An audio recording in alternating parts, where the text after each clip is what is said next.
who encourage people to vote. 5, 4, 3, 2, yeah. Good evening, everybody, and welcome back for another episode of the Teacher's Lounge. I'm your host, Donovan Gardner. This is my other host, co-host with the most, Miss Leslie Piper. And we have our wonderful guest today. I'm going to let you ladies introduce yourself, starting with you. What's your name? Hello, my name is Ingrid Macon. I'm a teacher in Detroit Public Schools Community District. I'm a dedicated, innovative, and highly effective teacher with a track record of results, and I love what I do. I'm a GED instructor in the district, and I'm also the owner of the Detroit Teacher Store, the only educational retail center in the city of Detroit. All right, yes. All right now. Yes. I am Kiara Ambrose. I am also a teacher in Detroit Public Schools. I am a math master teacher at Southeastern High School. I've been teaching about 10 years now. I love working with the children of Detroit, pushing them to be their best and just improve our communities. And I'm here with Ingrid, my business partner. Awesome, awesome, awesome. Okay, before we get started, I want to thank our sponsors, Available Geeks and Brother David Muhammad. And I want you guys to call in. Be part of the conversation. 313-868-0342, 313-868-0351, or 313-868-4336. I also want to take time out. Everybody say a little prayer for Minister Malik Shabazz. He's dealing with an illness in his family, and I just want you guys to keep his family in your prayers. Minister Malik Shabazz, we're praying for you, brother. Stay strong. So, let's get Facebook. Hey, Facebook, what's up, Facebook? We're streaming live on Facebook. My Facebook probably going to give out on me today. You know, but Facebook, what's up? You know, Facebook. Thank you. What's up, Facebook? Hey, Facebook. So, we got a lot of things we want to cover today before we talk to our wonderful guest today. Let's talk about this Detroit public school water crisis. I almost started to say the Flint water crisis. Wow. I'm so used to saying Flint water crisis. Now I gotta say DPSCD water crisis. I want to start by, let's see what Dr. Vitti sent everybody an email today. I don't know if you guys got that email, but those viewers at home, if you don't know what's going on, let me give you an update. This comes from the Superintendent Dr. Vitti. It says, please be advised that we received the next round of water test results. Of the results just received, 33 of 52 schools have one or more water sources with elevated levels of copper and or those schools are highlighted in yellow below. And I'll read those schools off in a minute. But this means that 57 of the 86 schools where test results have been provided have one or more water sources with elevated levels of copper and or lead. Now, I'm no water expert, but this sounds like a crisis to me. It sounds like a crisis to me, and also I just want to, and I don't want to start any rumors or conspiracy theories. I just want to kind of speak on facts. I remember people sending out flyers and talking about lead in the waters 2 years ago, while we were under emergency management. You guys remember that? We were just talking before the show about various organizations, and I know one organization called BAM, By Any Means Necessary. You'll see them out protesting or whatever. They gave me this flyer about stop poisoning our kids, and it's like, well, if a bunch of college kids or high school kids know about the lead in the water, I know the city officials and people at the top knew about the infrastructure and the buildings needing water too. I also want to point something out too. I don't want to just keep bad-mouthing DPSCD saying lead in the water crisis. DPSCD is probably the only school that tested the lead in the water. Right. So parents out there, if you listen, don't say, oh, I need to pull my kids out of DPSCD schools and send them to charter. Some of those schools are just as old as DPSCD schools. We're just the only schools that have been tested. So all those old private Catholic schools probably drinking lead water too. Right. They just haven't been tested for it. But But you know, if I can say, I do want to thank Dr. Vitti, who at least was transparent about this situation. Yeah. He could have just ducked and dodged and started the school off and said nothing. Right. This isn't on Dr. Vitti. He inherited this problem. And he did him with the joint effort of the DFT. They did a good job of kind of maintaining the situation as best as they could, because I guess nobody's really a water expert. But I remember something. I was looking it up. Okay, so Little Caesars Arena, $34.5 million in public funding was used to help fix Little Caesars Arena. Right. Now I don't know how much it would cost to fix the infrastructure in these schools, but I'm thinking you come together to make the Little Caesars Arena. You got all these big time players. Why do you need our little public money? Why are you taking it from the kids when you can be using that money to fix the infrastructure of the schools? Which brings up my question. Who should be responsible for fixing this water crisis that we're facing? Should it be the city, the state, or should the district have to come out of pocket? Because I think if the district had to pay for it, I think they just shut down. I don't know if they had the money to cover it. Yeah. Well, like you said, it's a community effort because we have money for stadiums, but we don't have money for healthy drinking sources in our schools. And that's really comes to us as citizens to be politically active and to ask, where are our government funds going? Because that's just an example of failed trickle-down economics. Because all the jobs and X, Y, and Z, it just never seems to go in the places where it's needed most. So we need to be asking our legislators, how are you spending our tax funds? And I'm not exactly sure what entity should exactly be responsible for it, because I'm sure there's going to be a lot of pushback and pushing the buck, but there needs to be an answer. Definitely. Leslie, you think the state, city, or district Let me tell you should something. fix this water crisis? See, it should be the state because it's pure Michigan, right? That's Right. right. And I believe it was the Lansing. You know, it's funny, but we always think about the bad things that happened to those of the district. We always say Lansing. We went to Lansing. Who is Lansing? The governor. Governor, come on, break us off and fix our infrastructure. We are worth it. Now, he didn't mind taking our money, Sure did. right? He didn't mind taking our money. Now invest. Invest so that the kids can have some clean water. Yeah, well, by the time they get to fixing that, it'll be Gretchen's turn to fix it. Hold on, I'm Carl. already claiming the victory. Yeah. Gretchen's gonna win. Yes. Gretchen's gonna fix that damn water. Yes. By the way, we have Garland Come on, Gilchrist, Gretchen. Lieutenant Governor Garland Gilchrist will be our guest October 12th. Just in time to get folks to the polls. Yes, or the 18th. Let's take this caller. Good evening, caller. Welcome to the Teachers Lounge. Hello. Hello, how you doing? Welcome back for your new year. Thank you. Okay. A little bit. Okay, go ahead. Okay. Not only the water problem, but the infrastructure of the schools in general needs, a lot of work. For instance, in the summertime, okay, the late summer, early summer sessions, during summer school, and even early fall, the kids are burning up in these schools. Okay, only a couple of them have air conditioning. They need air conditioning, and they also need upgraded heating systems. Kids are sitting in their guys working the schools, sitting in there with coats on, too cold. We got leaking ceilings. We got a whole lot of stuff that needs to be done with these schools. And the water is the primary thing, but it's not the only thing. And I think that we need to go after the state, and I'm going to put out University Whitmer will be our person as well. However, Yes. even if she is not, whoever will be sitting in that gubernatorial or that governor's seat needs to get with these Detroit public schools. This is the oldest school in Michigan. They're old, and they need to be retrofitted to the modern times. I'm sure the Wi-Fi in there is probably the fit, and everything else, So they need to either build some new schools or retrofit and upgrade the infrastructure in the ones that are existing. I agree. I agree, I caller. agree. Thank Very you very much. much, Thanks, caller.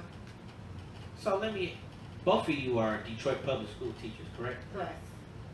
What building do you work in? I'm at Adult Education Center West Campus. Was your building affected by the lid? Thankfully, we were not on the list for elevated levels of lead in the water, but I appreciate the fact that Dee Dee still made sure that we had water containers and ample water sources. So regardless, he's just making sure everybody's covered across the board. We had signs all around the school, so I think he was very thorough in this issue. Very proactive. I'm at Southeastern. And we weren't initially on the first list, but the second list that came out said yes. And so, to your point, I'm glad that the water was shut off, and it wasn't just the schools that got the initial yes. So, we have, well, I guess one of my concerns, though, is like we have the water stations around the school, but we only have 3 because we are such a small population, and it's hard for sometimes students to get to the water and even teachers. But again, I'm thankful that we have the water, but there are certain situations where it's difficult to get to the station. Do you see young students bringing in their own bottles of water? Absolutely. So either they're bringing their own bottles of water or bringing actual water bottles so that they're not going back and forth. Okay. Yeah, so I just want to call it what it is. I think it's a state of emergency, and I think I'm just gonna say I think it wasn't handled the way it should have been handled. Someone replied to me. They said, "Well, Donovan, what do you want us to do? You want us to shut down the schools? Should we just shut down the schools and fix the problem, and then you guys won't be back to work, and you guys will be working all through the summer to make up those days?" And my response is, if it ain't safe, it ain't safe. And but I don't want to work all through the summer, though. I don't want to do that. Honestly, I think what happened was supposed to happen. We were supposed to go back to school. We had the warning. We bring our water, and we got the water stations. We didn't get out early because of the heat. We survived it. Boom. But here's what bothers me, and I don't want to spark outrage. I'm surprised there's not more lawsuits, because just because the water was discovered and tested now doesn't mean we haven't been drinking it for the last 4 years. Right. I know I've been drinking it. Well, I have a question. In terms of in the schools, we have to think the students who go to schools and live in the community, so what's to say that the water at home is any different? Oh, wow. So at least they have clean water at school, Praise the Lord. and it's a high sense of awareness. Yeah. So because I read an article not too long ago about, demolishing houses, it costs a lot of money, and a lot of these houses have lead paint in them. So, and if it's not demolished properly, a lot of the lead ends up in the soil where kids play. It seeps into gardens where you think you're eating fresh fruits and vegetables, but it's tainted with lead. So I would rather the kids stay in school, because at least it's a controlled environment where the system is taking it seriously and taking every precaution necessary. I don't know. I think we're going to be on the wrong side of history on this one. I think a few years from now, those effects, those long-term effects that lead has on children may start to show up. I know there's disabilities that come with it, and if it's not within the child, they pass it on to their offspring. Well, see, I'm not going to front. I'm hoping that our melanin will protect us. Hey. Claim it. Now let's get why we brought our guests here, right? Because listen, this could be an hour show easily, but we have wonderful guests, and we want to introduce them to. Well, you already know who they are, Ingrid, and I'm sorry, say it. Here. Yes, and I'm really excited because I know Ingrid. I met Ingrid at another function. We didn't even know each other. We were teachers. And I would just love for you to talk about teacher store, if you don't mind. I would love to. Please, now the humble beginnings, of the Detroit Teacher Store, and let it be a lesson that you plant the seed, it will grow. Yes. Please share. Okay, thank you. Yes. Well, the Detroit Teacher Store, the inspiration is because we are the largest school district in the state of Michigan, yet prior to Detroit Teacher Store, we had no teacher store in Detroit proper. There are some in the surrounding suburbs, but none in Detroit proper. I know this predates me, but there was one on Livernois that my cousins always tell me that my grandma took them to. Hey, Janine, Deidre, how you doing? And I never had the opportunity to do it. So anytime I would need supplies to offer my scholars an excellent educational opportunity, I always had to travel outside of Detroit. So that's what inspired me to create the Detroit Teacher Store. Also, the aim of the Detroit Teacher Store is to change the definition definition of what it means to be a teacher. Yeah. A teacher is anyone who has influence in the life of a scholar. So that includes parents who are a child's aunties, uncles, cousins, pastors, athletic coaches, community members, everyone who needs to wrap their arms around our kids and be that teacher before they even come to a institution of learning. So we want learning to seamlessly permeate all areas of their life.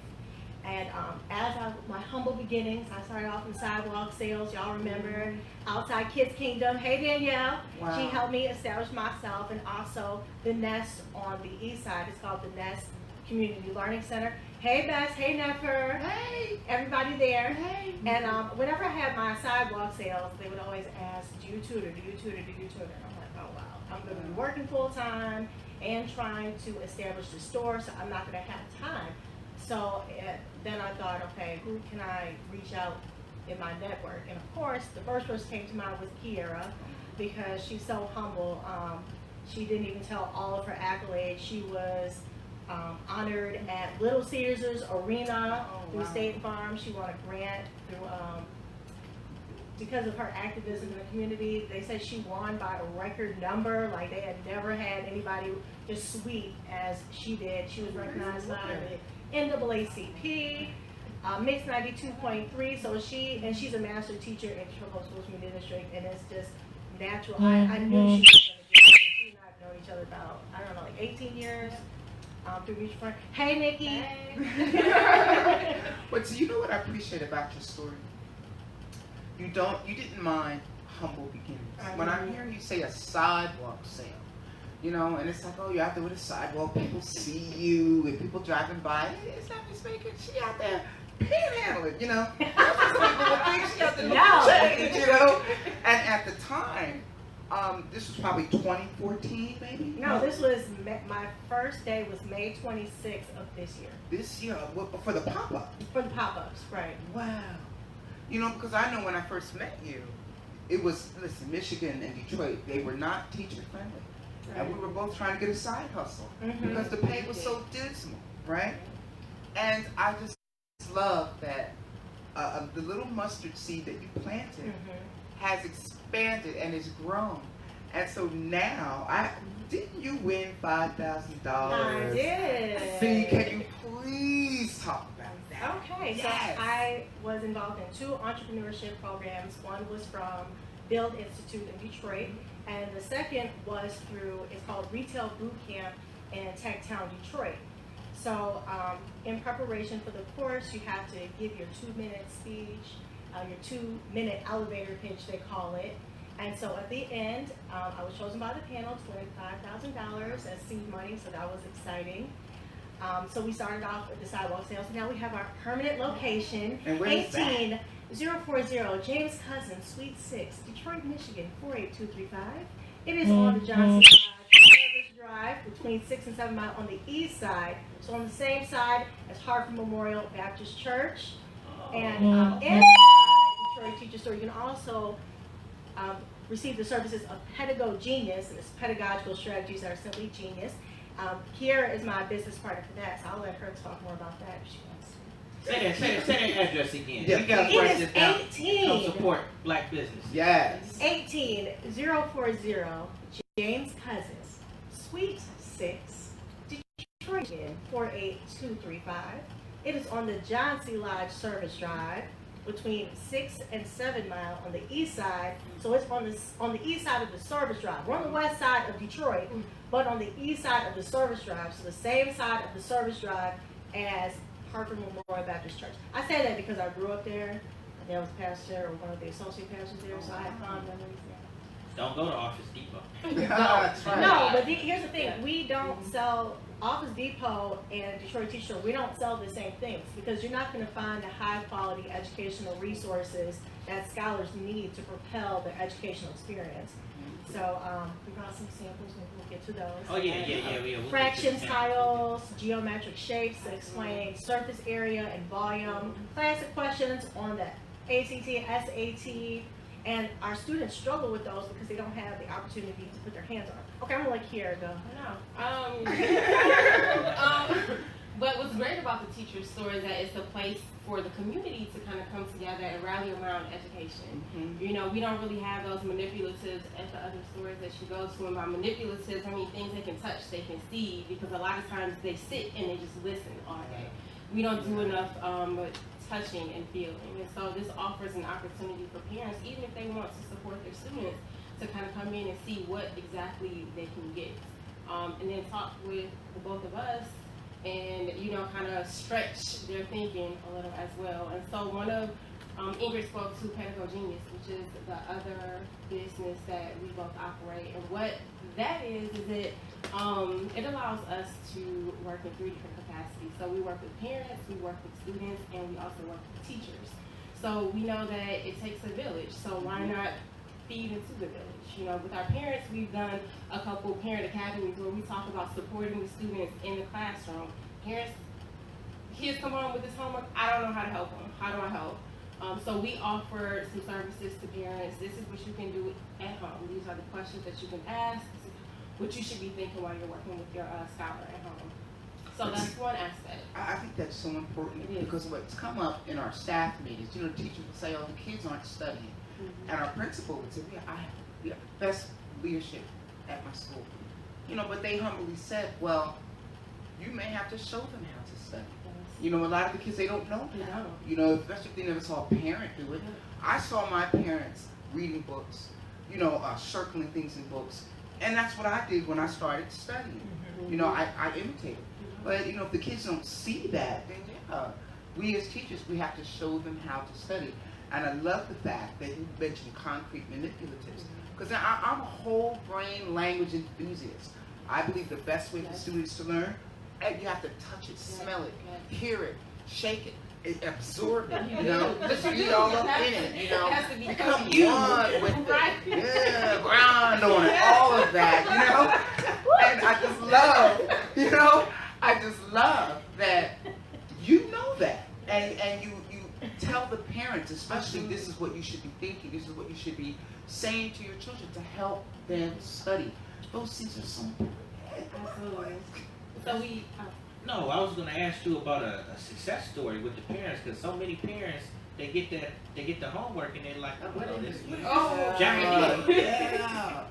So we haven't. The first session that we had a couple parents, and the initial, I guess, story was potty training. And we took, how do you potty train your child? And we use those transferable skills and talked about how you encourage your child to do their homework. You may not necessarily know the content, but you can kind of pull it out of them and ask them, well, what did you do today in school? What was the learning objective? Can you explain that to me? And so when you start to ask those questions, you see if they have an understanding of what was happening in the classroom. And if they don't, then you can address it and tell them, well, and we tell them, these are the questions you can tell your child to ask when you go back to school. So, do you have a manipulative that's like, where there's a will, there's an A? Remember that program?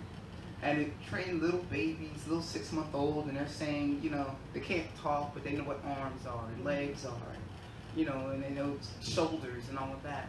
I mean, do you have things for like the babies, for the, you know, the 6-month-old? Oh yeah, absolutely. I had 2 parents come in. One of my fellow alum from the University of Michigan, Maurice, came into my store, and he had the cutest little chubby baby. She was so cute. And she's 9 months old, and he's there, and he's like, oh, what can I do to get her ready? I'm like, she's so precious. She's doing exactly what she should be doing right now, but he wants more. So he picked up posters that have the alphabet on it, that have the days of the week and months of the year, just so that she's exposed to those concepts and that knowledge early. So they're just showing her what's important, that learning and being competent is important. And that's the greatest thing that we could instill in our students, is the love and the desire and the necessity of knowledge. I'm so glad to hear you say that, because one of the things that we do when we have these babies, you know, and we don't talk to them. And, you know, and am I right? You're supposed to talk to children like they're intelligent little beings. Am I right? Absolutely. Engage them in the process. What I love about some of the manipulatives that Ingrid has at the Detroit Teacher Store, she has one that's science, so it's like a skeleton, it's the human body. So if the child is interested, like if you have a niece or a nephew and you know they're interested in being a doctor, this is something that you can pick up for them that they can play with, so that now learning is not I'm sitting, I'm writing. It's something that's investigative. I can explore this and I can see if this is something that I'm really truly interested in. And it's so great because she has so many different things that go into so many different careers. She had that mouse, the programmable mouse, and the skeleton and the human body. So I think it's a great variety of manipulatives, not just for teachers, but also for parents if they want to, when they want to push their students and for their scholars and show them the various things that they can do. How long have you guys been around? The Detroit Teacher Store? The Detroit Teacher Store. We had our grand opening May 26th of this year. Wow, awesome. That's beautiful. That is beautiful. Yeah, I like how you guys make the shopping experience personal. It's like Absolutely. you guys do more than sell manipulatives. You offer, I guess, sort of wraparound services, so to speak. Absolutely. So that's excellent. I never found out what subject you teach. Start with you. What I'm a do you math and science GED instructor. Okay. And I teach math as well. Oh, okay. Got the brainiac. The brainiac. Oh The my nerd. goodness. Right. Well, I'm curious, with the new curriculum, math and ELA, we have a new curriculum this year. Do you have manipulatives to support that? Well, I, as a GED instructor, our curriculum changed in 2014, Okay. and I mastered that curriculum. Yeah. I have several graduates to my name, so that was Right. great. Just using best practices in education. So we haven't adopted new curriculum at the high school. I know they did at the middle school level, but in terms of manipulatives in classroom, typically those are things that I would have to either request and put in like an order, or I would purchase myself, but not anything that was like directly given to me, like use this in the classroom, nothing that was intentional. And I'm sorry to say this, but to me, math is math is math is math. I don't care how you package it, what you call it, it's math, okay? It's always 1, 2, 3. Yeah. 4, 5, 6, 7, 8, 9, 10. That's not going to change. But something that Kara and I both emphasize in our instruction is a strong conceptual foundation. Unfortunately, we skip that and just get to the procedural skills without allowing scholars to understand why those steps work. Like, why do I have to have a common denominator in order to add fractions? Well, if you've had the opportunity to engage with and touch and experiment with fraction tiles, which are available at the Detroit Teacher Store, you don't have a strong conceptual understanding of what it means. What is fraction? What's a numerator? What's a denominator? So if we just keep throwing a whole bunch of rules without giving them that underlying foundation, then they're always going to continue to struggle. So thankfully, that's something that she and I have always emphasized. My math Bible, my math pedagogical Bible, is called Mix the Tricks. And it talks about don't just teach a whole bunch of tricks and like PEMDAS. Well, why do I have to do the parentheses first and the next one? So why does that make sense? So if you give them examples and let them engage in it at a deep conceptual level, then it's going to make so much sense. So curriculums come and go, but the underlying understandings of math always lose. Okay, to add to that point, it also helps when they get to higher grade levels. So if you can understand fractions and how they work in the 4th grade, when you get to the 11th grade and we're doing rational expressions, then you understand how to manipulate those expressions. And I think that that's just so important because situations change. Your math problem will change, the SAT will change. But if you understand what you're doing and why you're doing it, when you get a problem in front of you, you won't freeze. See, I'm under the impression that math instructors were probably counting in the room, you know? And then you come out and everyone's always counting at you and you're watching Sesame Street, ha ha ha, you know, with the count, you know? So if someone was really flawed, really flawed in math, could training really get them to compete mathematically? First of all, I was not always strong in math Really? at all. It took a lot of work and dedication. And especially in education now, we don't emphasize, you're so smart. you're such a good kid. No, you worked so hard at that. Yeah. Even if a student goes from an F to a C, look at that. Yeah. You did that. That is Yeah. growth. You grew more than anyone in this entire class, which means you worked your tail off to earn that C. And then that C will turn into a B and possibly an A.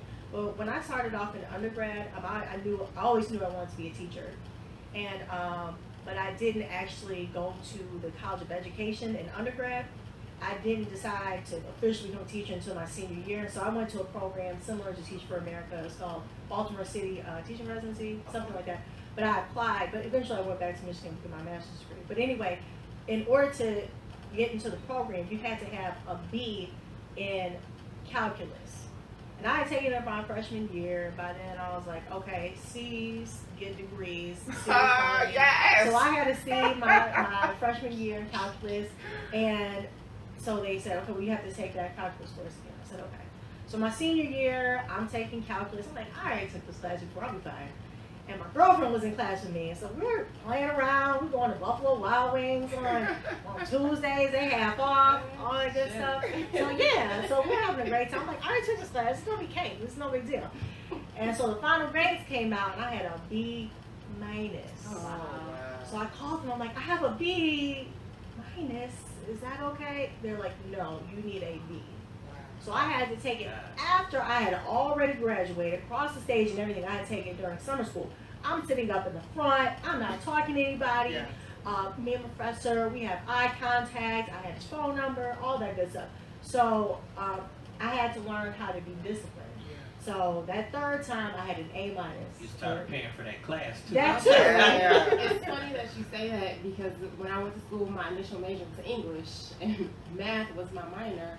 And I failed calculus the first time I took it because he said, I'm not checking homework. I said, oh, I'm not doing it. Didn't do the homework. And this is a story I share with my students. Like, I didn't do the homework. The homework was for practice. Said I thought I knew what I was doing. I got in there and I just failed. And at some point I gave up. I was like, you know what? I know I'm not going to pass the class. But then I took it again and I did well. You know, I got an A the second time around because I knew, like, okay, this is where you messed up. This is where you really need to focus. And so I wasn't always strong at math. English was really my first love. And so nobody wanted to hire me for English after I graduated. It was always, oh, you teach math. Forget about the English interview that we scheduled you for. Can we interview you for math? Yeah, math and science. Math and science is the big thing. You know, I never took calculus. Ever. I never took calculus. Ever. Wow. Ever.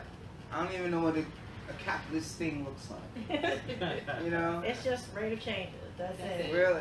Rate of change. Well, I'm going to take your word for that. You just take different functions, like what's the rate of change, what's its derivative, what's its second derivative, and then get to calculus too, and what's the antiderivative. Now you're talking about inverse functions, and we have been studying inverse functions since first grade. Exactly. Wow. Addition and Yeah. subtraction are Yeah. inverse functions. Multiplication and division are inverse functions. Same thing. So if you have that underlying basis, and we're not, for lack of a better word, dumbing it down, and we're using that vocabulary Yeah. inverse functions, then it makes so much more sense. So you think a young student, first, second grade, should say inverse functions and not numbers? You think they should say the I think they terminology? should use the think they should. vocabulary. So whatever the vocabulary is for that grade level, use the vocabulary. Yeah. So they have things or resources out there. So like a word wall, where 8th grade, these are the vocabulary terms that they should know and be familiar with. So if I say name the function f of n, they should know exactly what I'm talking about. They may not know it in middle school or elementary, but by high school they should know what I mean. But a function is just a pattern, and we Right. talk about patterns as soon as elementary school. So yeah, we build on that vocabulary, but it's still the same. So I know we do want to get some concrete manipulatives here. Junior, you with us? Okay, we're looking to be taking a break very, very soon because we want to get some concrete manipulatives up here. I can't wait to get my hands on it. I really can't. I'm not necessarily a math person, Oh, but we're I'm gonna get you there. curious. Really, I'm You are. curious. Could you teach me something about math today, Absolutely. right now, Let's do it. and I go home feeling fulfilled because I learned me some math. See, I dropped the English. I learned me some math. See, I've been teaching English, but you know, I'm now math. I'm forgetting the English, and I can't wait. I can't wait. Are we ready to take a break, Junior? Yes, sir. You want to take? Yep. What else supposed to say? After these messages, we'll be right back. We're back, sir. Now I remember where I was at the Yes, last baby. DFT end of year. At the Sinbads. Yup, I got them all late. I had 2 plates left. I'm like, oh, you don't think I'm disgusting. Oh, well.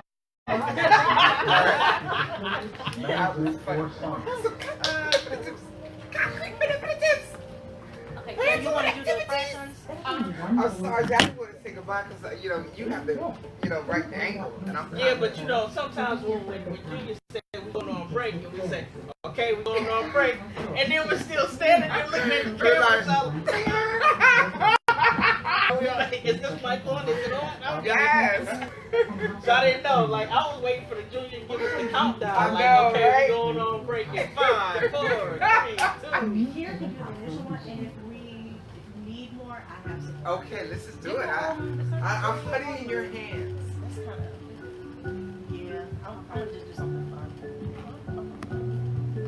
I got 10 fingers, and they're ready. Okay. Anybody got a timer? Anybody got a timer? You got a timer. Performed over a dozen of the latest knee, hip, and Oh, hey, does anybody have at a the timer? hospitals you know and trust, we only have one question. Where does it hurt? Orthopedics and sports medicine at the DPSCD. Register for a free seminar and discover your options. Orthopedics and sports medicine at the DPSCD. The official doctors of our Detroit Tigers and Red Sox. Offices throughout Southeast Michigan and rehabilitation locations. Trust the experts that Roach trusts. Register for a free seminar today. Got some concrete with them. So did you teach me? This is your therapy. So this is kind of up your alley. Yeah, I got it. They are. Everything was centered around food. But enough was enough. I told you about surgery. Your new self. Learn to use a great My gosh. Attend a free weight-loss seminar in person or online. When we get to there. 172 pounds later, I So I guess somebody was writing I'm this mom side.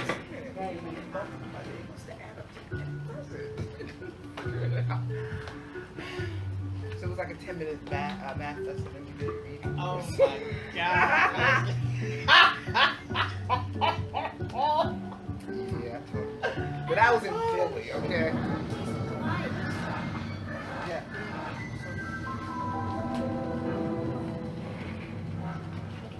Oh, shit. One of the problems is they forget who elected them. They You may forget have who some supported tea them, on that. who encouraged people to 5, 4,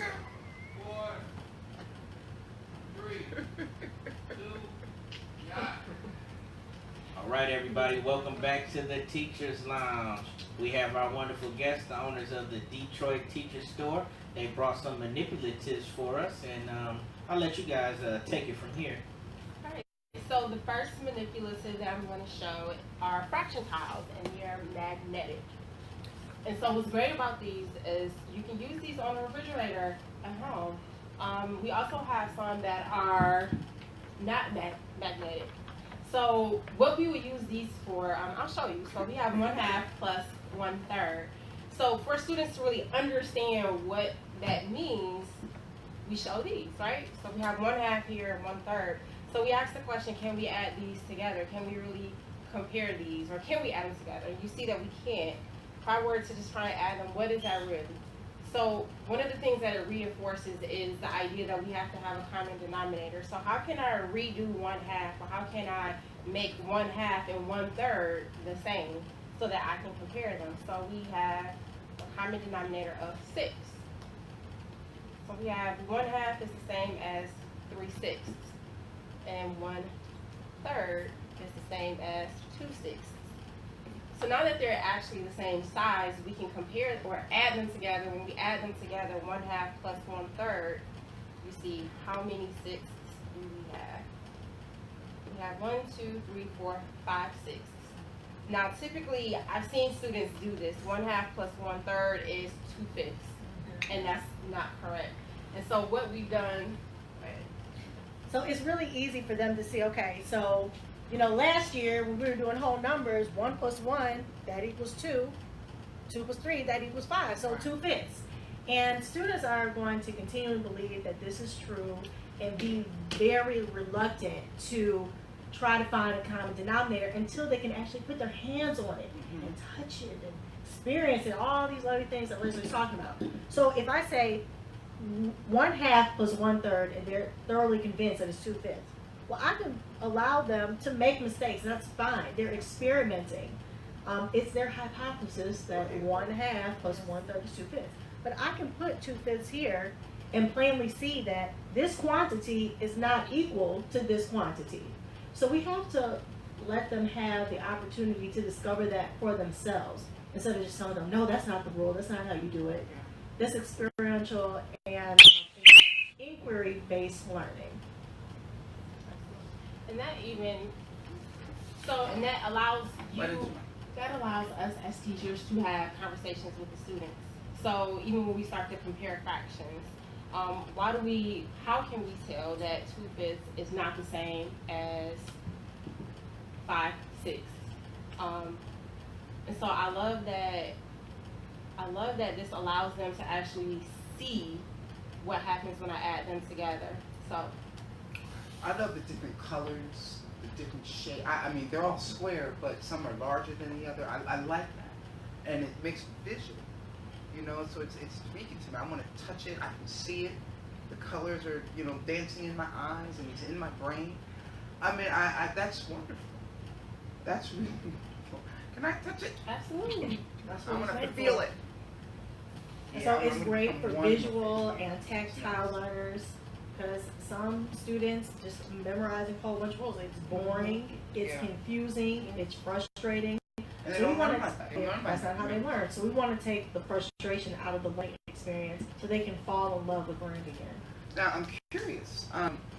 Have you sent an email maybe to Dr. B to tell him about the teacher store? Oh, Maybe Dr. there could be B, if you're a watching relationship. now, Yeah. come see us at 18040 James Cousins Freeway, Detroit, Michigan, 48235, Suite 6. We'd love to discuss how we can make a partnership with Detroit Public Schools Community District with a master teacher and a highly effective teacher in Detroit to just shoot those student achievement through the roof. Beautiful. I don't know if we asked this question. How many years have you been with the district, you two? This is my 4th year, but I've been teaching in Metro Detroit for about 10 years. Okay. Same. It's my 4th year in the district, but about 10 years in Detroit. Okay, so you guys were caught up in that tip money. Well, don't call it. Fandango. Okay. No. Okay, because I had some questions. Okay. I wanted to ask you guys about that. We're gonna take this caller. Good evening, caller. Welcome to the Teachers Lounge. Praise the Lord. Hello. Praise the Lord. Math is the easiest subject. I enjoy math and science. Once you accomplish at math, you can do anything. Absolutely. I'm serious. Now, I'm going to tell you what I do with both of my baby sons. And they went to Georgetown Prep, and one went to St. John's College High. Congratulations. Let me tell you, when they were born, they are educational stars that you can put in the ceiling of the nursery. Mm. Do you know they develop their minds at birth? Yeah, I believe that. And when they were, my son was in, one of my sons was in St. John's. The Senate Educational Committee, he was invited to speak. All the high-ranking students received awards from the Senate Educational Committee, and the parents and guests were there for the presentation. Do you know my son stopped the SAT? They wanted to know what the parents did to develop their mind. And it all started at birth. And please inform the students the students really love their teachers. They respect their teachers.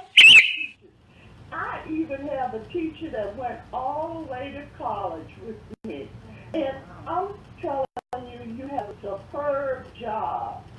Your students going to remember you if you just leave any inkling of strength for them to hang on. And please continue in that field because teachers definitely should be paid more. Hey, That's the amen. most important job there is.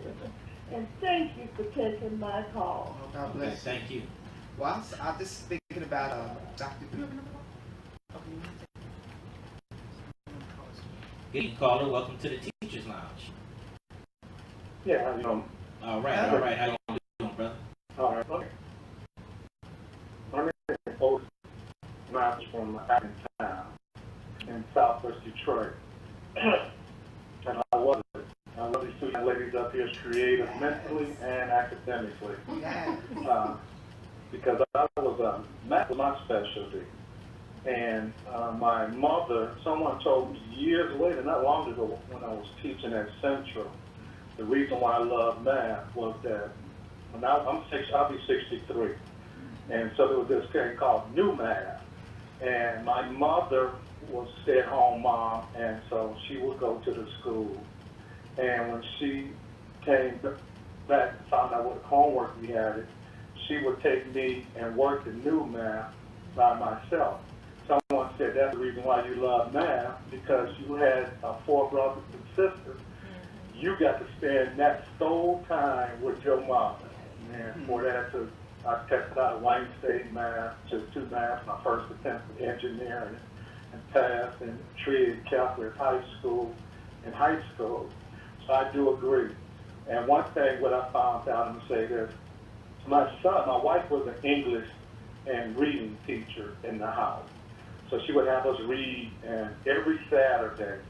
But I was the math. And so my son was acting out in 3rd grade math. And I would go up to the school, and I was in the PTA, and because my kids are in public school, and my wife wanted private. I thought for public, but she said I had to participate if they go to public.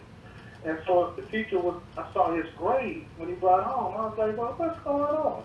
So I go up there, and the teacher showed me a drawer full of ninja stars, showed me his workbook, 10 problems he do 3 to 7, they're all right. And I said, wait a minute, my son is doing decimals and fractions. He looked at me, he said, he's in the 3rd grade.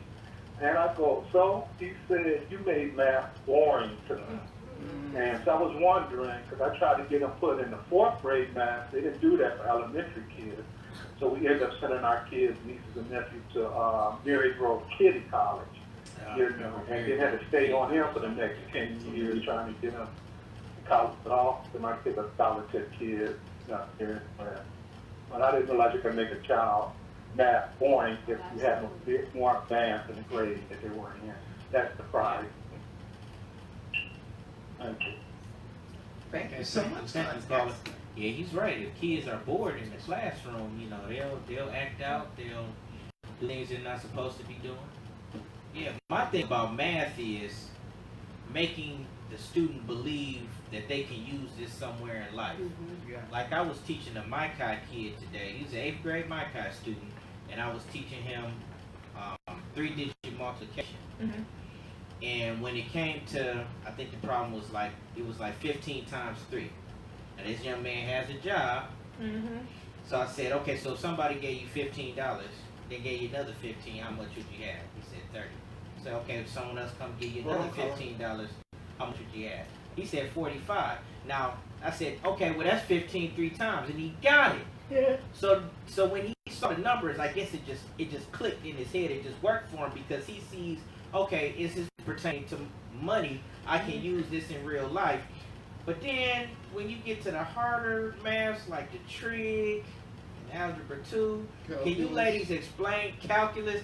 Can you explain to me and the viewers why and when we would ever use calculus in our day-to-day lives? What do we need it for? Hold on, caller. We're going to come to you. So what I love about math is essentially abstract thinking is what separates us from the primates, the other primates, right? So It's a gift to be able to manipulate numbers on a sheet of paper and variables with your mind. Especially if you want to go to a beautiful mind. Yeah, with the, you know, she was doing the math and Nassau and Hidden Figures. Yes, Hey, yes, math, all math. We need our students to come into and dominate these STEM fields, because we know that a lot of the jobs of the past, they don't exist anymore.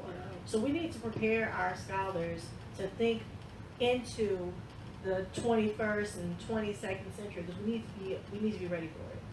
And adding on to that point, transferable skills. So with math, a lot of students have to persevere, they have to push through.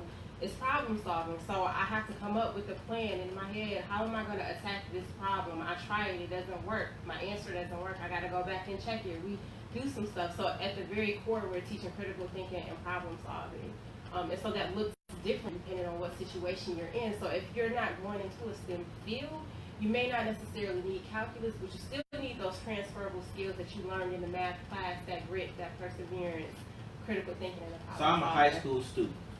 When I grow up, I want to be a rapper. I know how to add, I know how to subtract, I know how to multiply, I know how to divide. Why do I need Algebra 2? I don't think you do, to be honest. I would call for a reform that instead of Cal 2, maybe a statistics course or a finance course. Let's teach us how to do how to manage our bills. That's right. The kids have asked for it. They've come and said we haven't learned how to do this. It's still math, but it's something that is real life application that more students could use. Because for me, it was more like, oh, well, you need to know Algebra 2 and geometry if you want to pass this test. Right, so Or, you know, or you want to pass this class. So you will learn enough to pass the test with a B or better, because, you know, when you're taking master's classes, or, you know, they want you to get a B or higher. So you learn the math, but as soon as you take the test, it goes out the window because you never use it every but day. still, to Kiara's point, that the persistence that you learn remains. And we I don't want to forget our caller. Oh, sorry. Good evening, caller. Welcome to the Teachers Lounge. Good evening. I've been pretty much enjoying the show. Thank you. All right. Now, there's one thing that I wanted to make obvious. I went to Detroit Public Schools many years ago, and at that time, Michigan had the greatest state for education of the students, which now they are one of the worst. One of the reasons from my point of view is that back 20, 30 years ago, blacks, because they had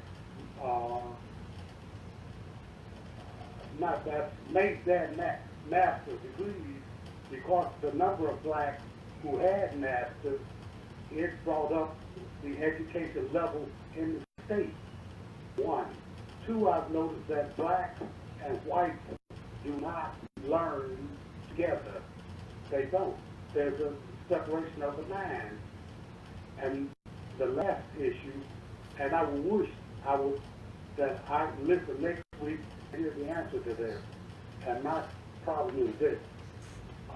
We've had lottery now for about 20 years, to which Detroit puts in about 60% of the money every year.